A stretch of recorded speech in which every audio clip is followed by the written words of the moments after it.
Hi everyone, in front of me I've got Honor Magic V2 and let me share with you how to soft reset this device. So the soft reset or force restart operation will be useful if for some reason your device stops working properly and it does not respond to your touches, for example, and you have no idea what to do. Then you can try to soft reset it, and in order to do that we have to press the same combination of keys which is used usually for the screenshots, so the power button and the volume down button together. They're both on the right side of our device. Here we've got the power button and the volume down button. So let me try to do it. Let me press off both of those buttons for approximately 10 seconds until we will see the black screen and the developer's logo. So let me try to do it. Let me press them.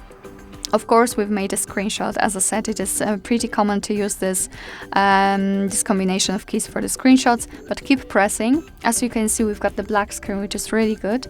I felt the vibration. We've got the developer's logo, so we can release the fingers, and it simply means that we just successfully soft reset our device, and in a second it should be turned on and work perfectly fine again.